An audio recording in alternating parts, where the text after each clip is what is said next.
चलिए दोस्तों, स्टोरी यानी कथा का 5वां भाग श्रवण करते हैं।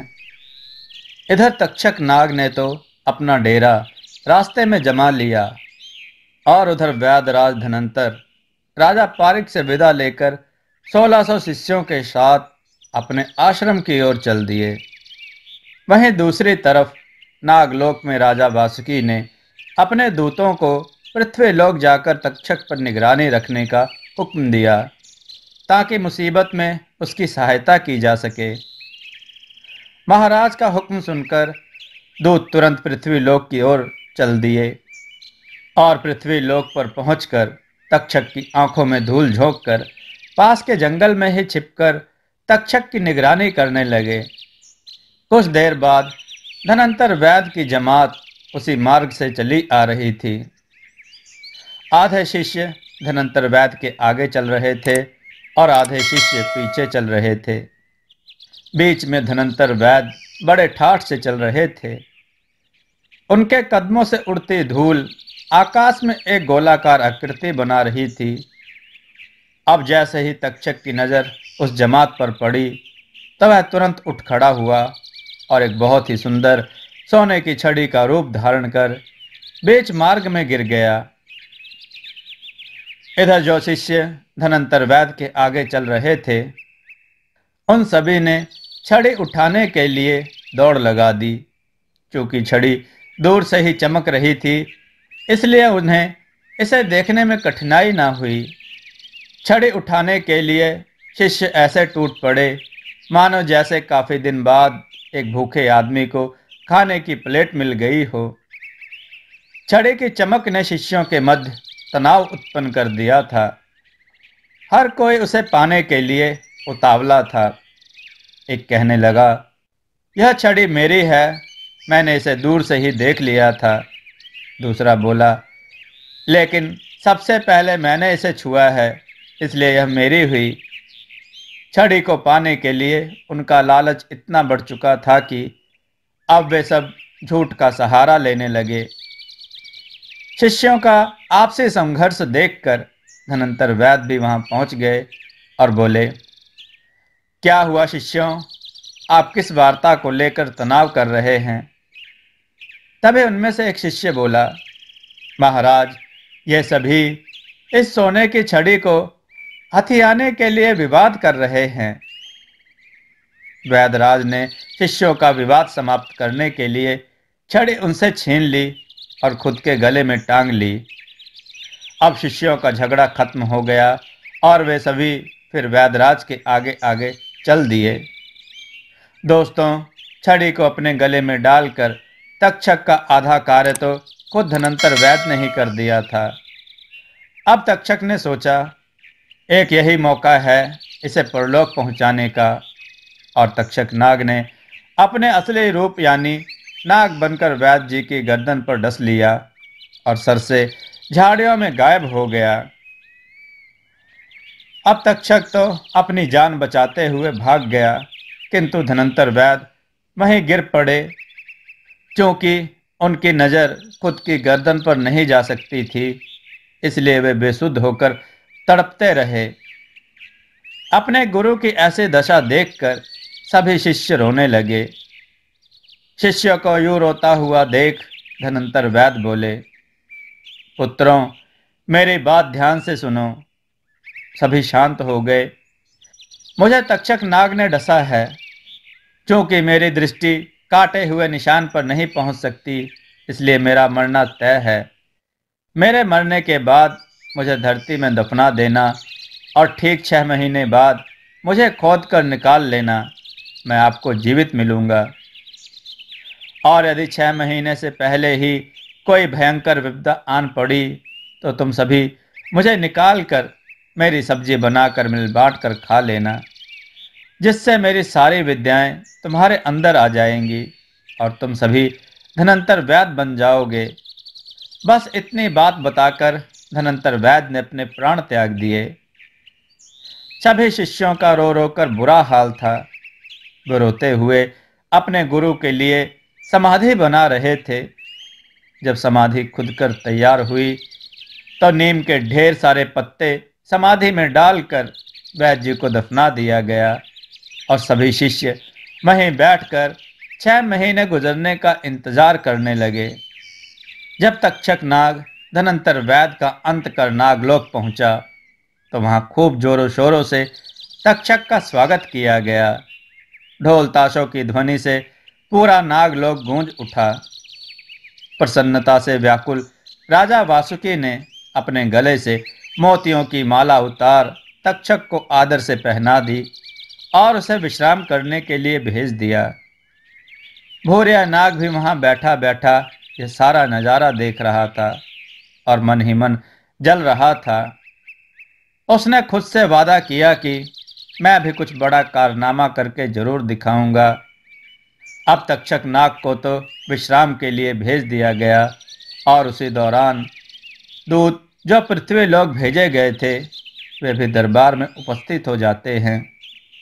दूतों को देख राजा वासुकी बोले, आइए, सभा में आपका स्वागत है और बताइए अपनी आंखों देखी कि तक्षक योद्धा ने कैसे बहादुरी से अपने कार्य को अंजाम दिया। दूत बोला, महाराज, पहला समाचार यह है कि राजा पारिक ने बिटिया निहालदे और राजकुमार परीक्षित को समुद्र के बीच में कंचन महल का निर्माण कर वहां सुरक्षित रहने के लिए भेज दिया है। और दूसरा यह कि तक्षक तो अपना कार्य कर वहां से निकल आए, परंतु राजा वासुकी बोले, परंतु क्या दूत? फिर दूतों ने वह सारी कहानी राजा वासुकी को सुना दी जो मरते वक्त धनंतर वैद्य अपने शिष्यों को समझाकर गए थे। राजा वासुकी ने कहा, क्या तुम सत्य कह रहे हो? यदि ऐसा हुआ तो 1600 धनंतर वैद्यों की उत्पत्ति होगी जिससे नागों का जीना दुश्वार हो जाएगा। ऐसा बिल्कुल नहीं होना चाहिए। और महाराज खड़े होते हुए बोले, कल सभी नाग योद्धा समय पर दरबार में उपस्थित हो जाना, क्योंकि कल हम आने वाले भयंकर संकट पर मंत्रणा करेंगे।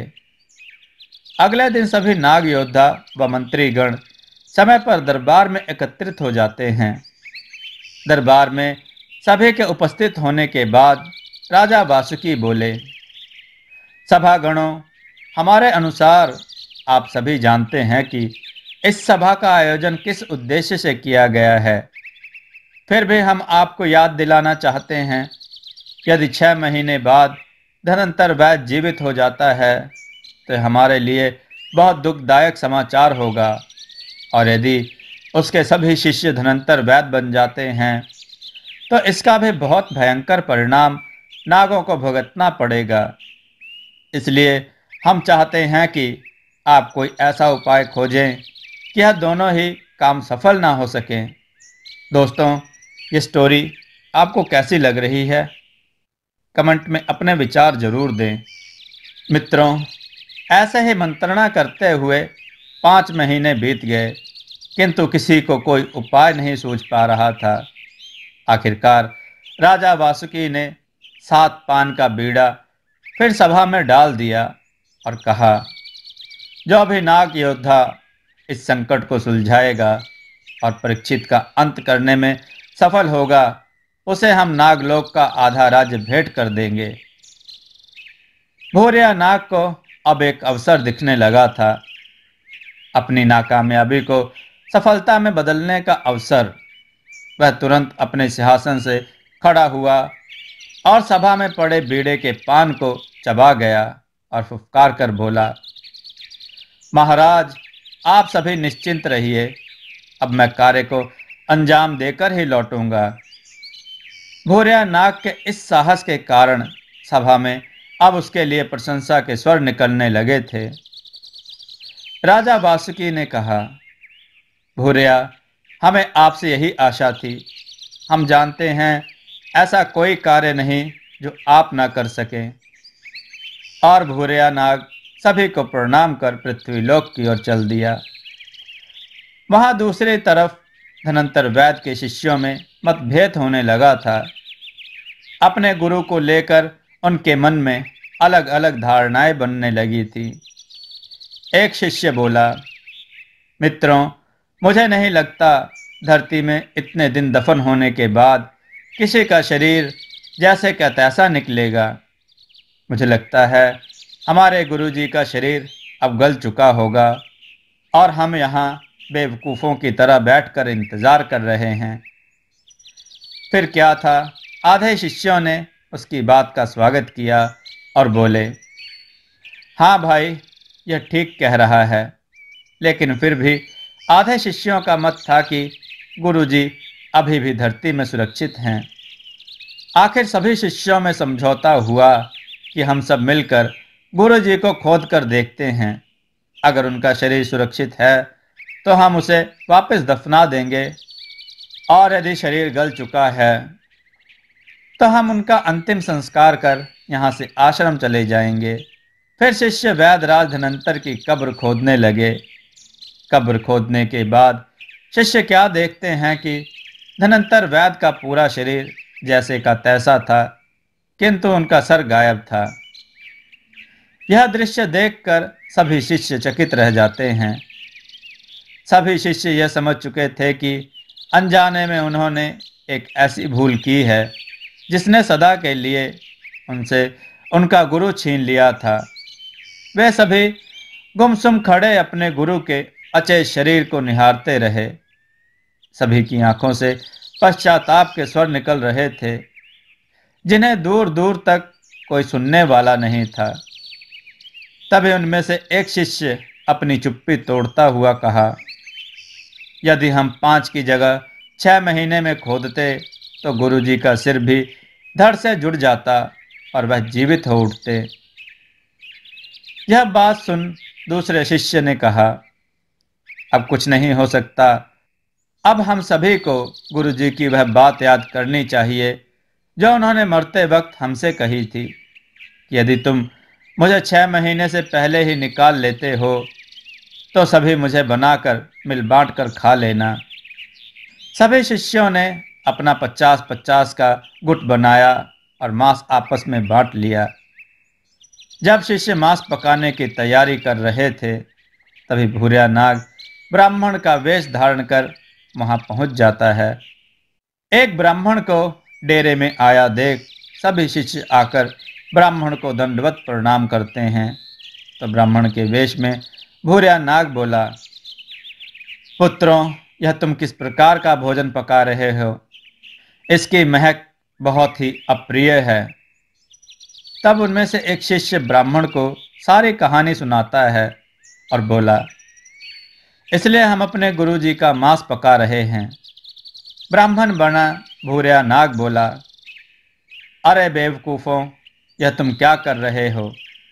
क्या तुम नहीं जानते यदि किसी का गुरु मरता है तो उसकी आत्मा की शांति के लिए सत्संग करते हैं, हवन पूजा करते हैं, दान दक्षिणा देते हैं, धूमधाम से उसका अंतिम संस्कार करते हैं, और एक तुम हो कि अपने ही गुरुजी को खाने की सोच रहे हो। तुम्हें क्या लगता है इससे तुम बड़े विद्वान बन जाओगे? नहीं, बल्कि तुम सभी नरक की सजा के भागीदार बनोगे और 7 जन्मों तक तुम्हारा यह पाप नहीं भूलेगा। सभी शिष्य कहते हैं, ब्राह्मण देवता, कृपया अब आप ही बताएं हम क्या करें? ब्राह्मण बने भूरिया नाग ने कहा, अवश्य, यदि तुम इस पाप का भागीदार नहीं बनना चाहते तो इन सभी मांस के टुकड़ों को गंगा नदी में प्रवाह कर दो, अन्यथा तुम सभी सदैव इस पाप के बोझ के नीचे दबे रहोगे। अब सभी शिष्यों ने अपने अपने मांस के टुकड़े उठाए और ब्राह्मण यानी भूरिया के साथ गंगा नदी की ओर चल दिए। मित्रों, देववाणी की कथाएं आपको कैसी लग रही हैं? कमेंट में ज़रूर बताएं। चैनल को सब्सक्राइब करें, कथाओं को लाइक ज़रूर करें और शेयर ज़रूर करें। अब क्या सच में सभी शिष्य ब्राह्मण के भेष में आए भूरिया नाग की बातों में आकर मांस के टुकड़े नदी में बहा देंगे, या खुल जाएगा सबके सामने नाग भूरिया का भेद? आखिर क्या परिणाम होगा इसका जब होगी 1600 धनंतर वेदों की उत्पत्ति?